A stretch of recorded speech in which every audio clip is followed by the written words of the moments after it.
Coming up next on the Giants Chronicles podcast, we're talking all things Saquon Barkley and a possible contract extension.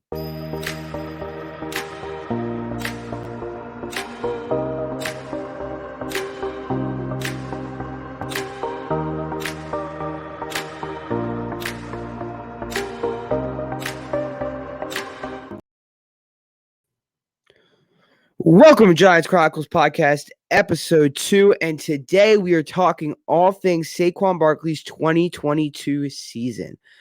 Saquon Barkley is up for a potential contract extension this offseason. Actually, we have to sign him. He's going to hit free agency if we do not sign him, and we're going to talk about what the value of Saquon would be and what his stats were this year and things that come with a contract extension. So we're going to, like I just said, we're going to start off talking about his 2022 season stats. So Saquon Barkley played all 16 games this year, which is a huge improvement.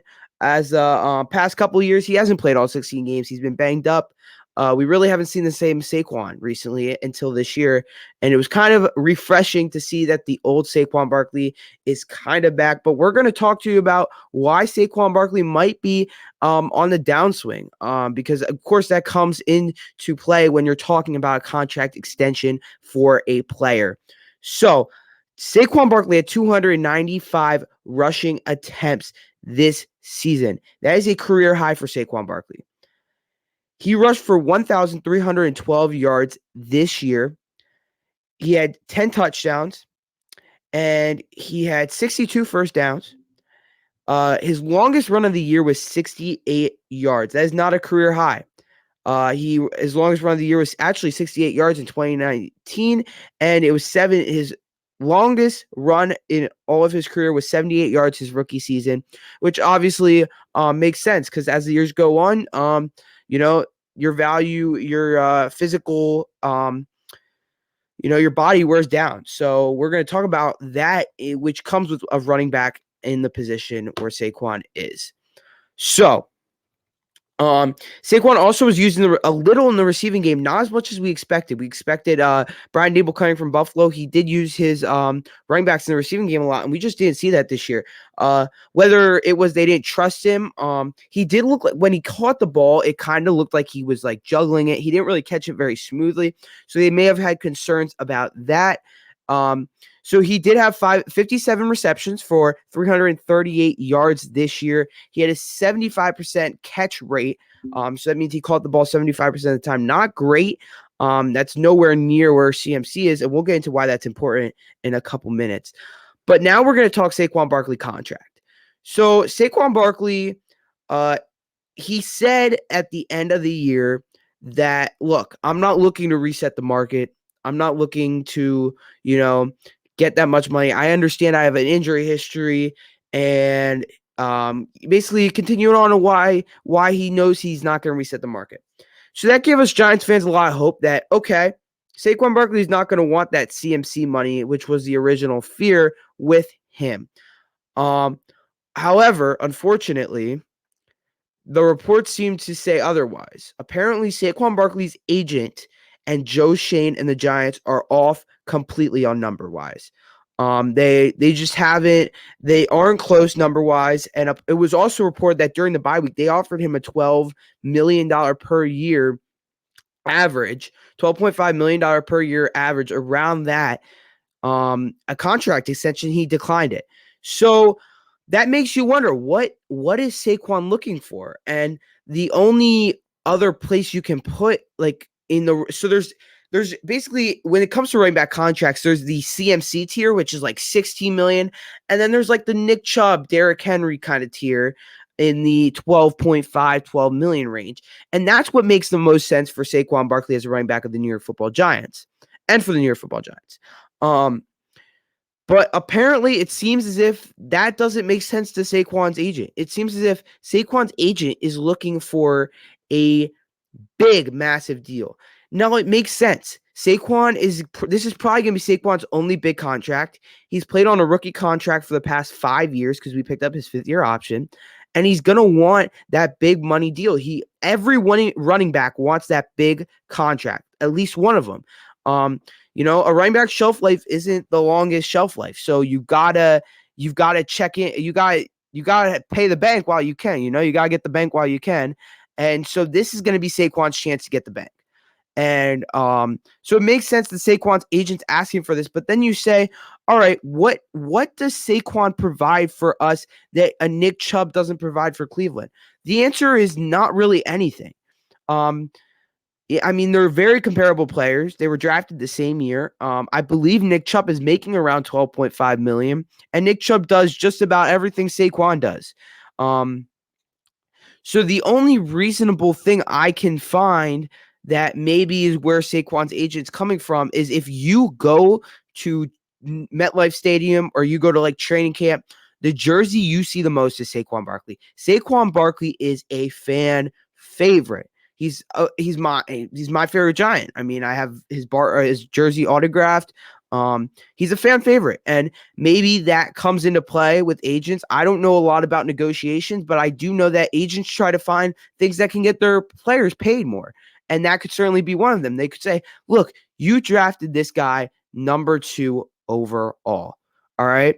He has been a fan favorite for all 5 years he was here. All 5 years he was here, he was a fan favorite.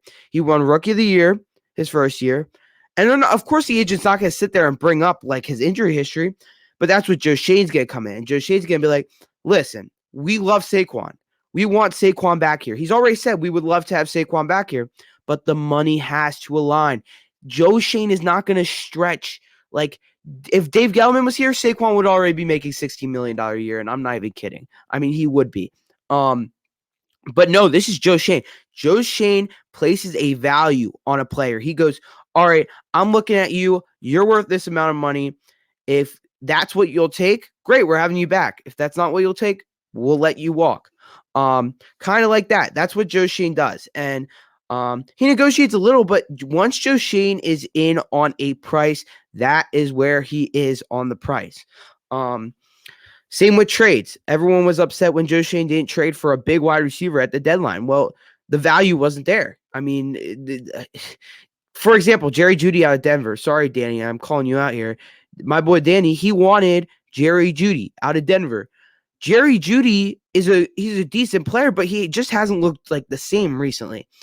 And I think the Giants would have given up a certain amount for him, but they were looking for a second-round pick. They were not going to give that up for Jerry Jeudy. Jerry Jeudy is not worth a second-round pick. But Denver thought so.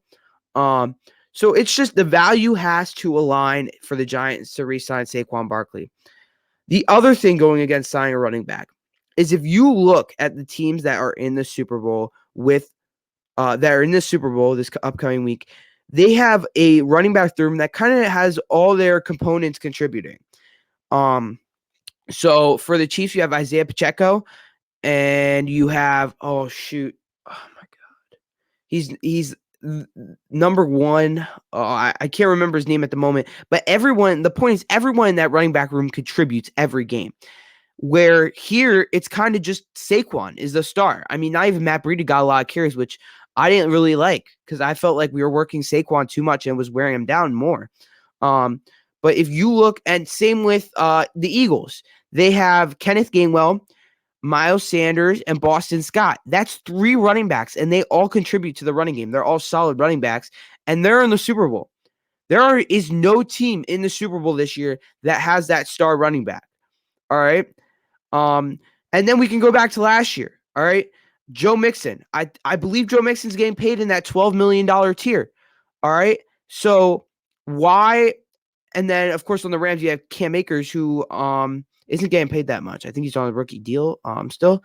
And so it's just everything points to that $12 million range.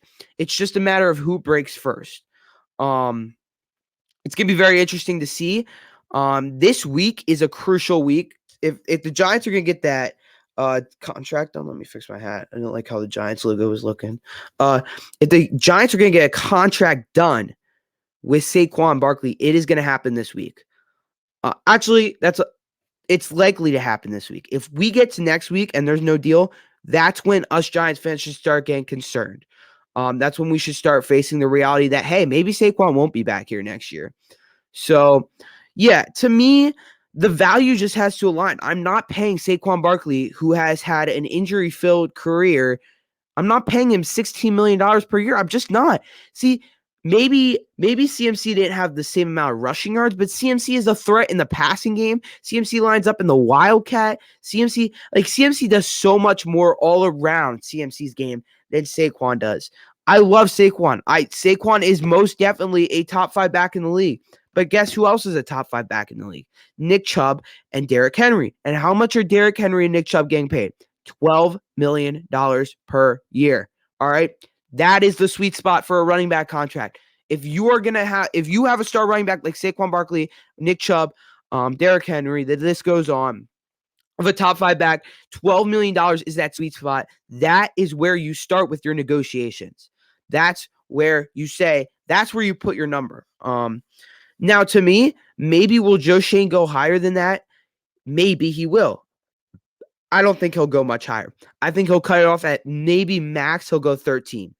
But to me, it's just Saquon's going to have to look at himself and say, do I really want to go somewhere else? Do I really want to go establish myself in a different city? I know everyone here. I know my quarterback, Daniel. They're like best friends. And I know this coaching staff and how much I bond with this coaching staff. I mean, they were doing rock, paper, scissors together all the time in practice. There's videos of it.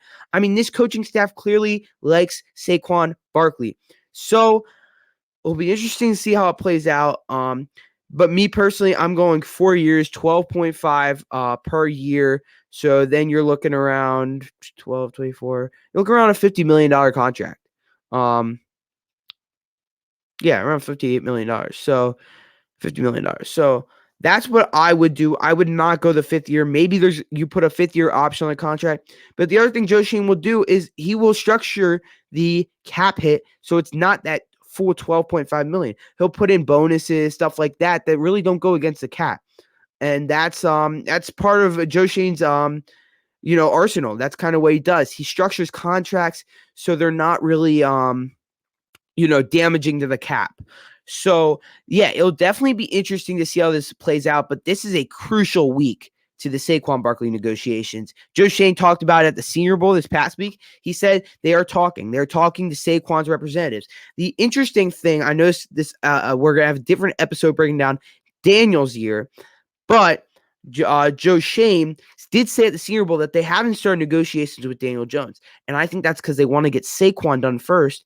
And then they know negotiations with Daniel will, of course, be easier because of the fact that they can have that franchise tag as the weapon kind of thing. So it'll be very interesting to see how Saquon Barkley's contract pans out. It'll be 3 or 4 years, and I'm $12.5 million per year. Max I'm going is 13.5. That is absolute max, absolute dire need. People and you other NFL fans that are watching this, you may think, oh, that's too high.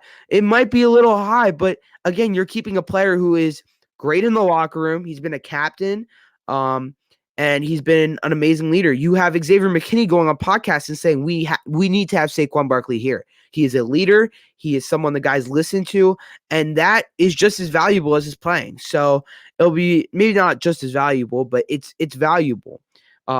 So it'll be very interesting to see if Saquon's agent and the Giants can come to an agreement. I think they will be able to. I think they'll they'll meet in the middle somewhere, which is why I'm saying 13 million. I think that would be a meeting in the middle kind of thing. But Saquon said he wouldn't reset the market, so it'd be interesting to hear from Saquon whether he goes somewhere else or whatever. Kind of what he was looking for, because I don't think anyone would pay Saquon $16 million on the market. I just don't. Spirac, which is a website who kind of sets market values, they have him as a $12.5 million per year market value. You also have running backs like Josh Jacobs that are going to be available. Tony Pollard, but rumors are he might get tagged. So the thing with that is like there's going to be competition for Saquon Barkley on the market. There's definitely going to be competition for him on the market. And so that's another thing is agents probably going to look at, and agent needs to face the reality. Hey, I mean, this might be your best chance. Staying in this system with Brian Dable, etc. and you know the area kind of thing. Kind of like a hometown. They call it a hometown discount because he already lives here or lives in New Jersey. But it'll be very interesting to see how it plays out. I think Saquon does want to be a Giant. He said he wants to be a Giant for life. And I think him and his agent are going to talk, and they're going to be like, "Hey," Saquon's going to be like, "Hey, where are we? Where's the contract?" And she's going to be like, "Oh, well, they offered you this, and I declined it." And he's going to say, "Wait, what?" Like, he might say, "Wait, what?" Or he might say, "Okay." And eventually they might go back to that number, but reports are saying that they declined that contract at the bye week, which I don't know why you would decline it, especially at the bye week, because he could have got injured after that. I mean, it would have been he would get guaranteed himself a bag for the next 4 years. But very interesting to see how this plays out. I will have a video when and if Saquon gets signed. Also, when Daniel gets signed, of course, I'll have a breaking probably a live stream of breaking it down. So yeah, please guys, like, share. Please share this podcast. Please post it on your social medias. Send it to a friend. Again, this podcast is for all NFL fans. Of course, we're talking mostly Giants, but when I start my live streams, which by the way, some of you have been DMing me asking me, when are you starting your live streams? I'm going to start them March 1st. We're going to start them then. And I want to review a couple like rules of my live streams. First is like keep the language to a minimum. Please don't be too explicit. But again, we're not like a kid's show or anything. So, but just don't be too explicit. Keep the language to a minimum. And also, if you come on, I ask you to be respectful of everyone else on the podcast. You don't go at them and everything like that. And you don't go at me, anything like that. So, guys, thank you for watching. You guys are some of my first subscribers, and I appreciate that so much. If you're new here, please do subscribe. And we will see you on the next episode. Peace. Let's go, Big Blue.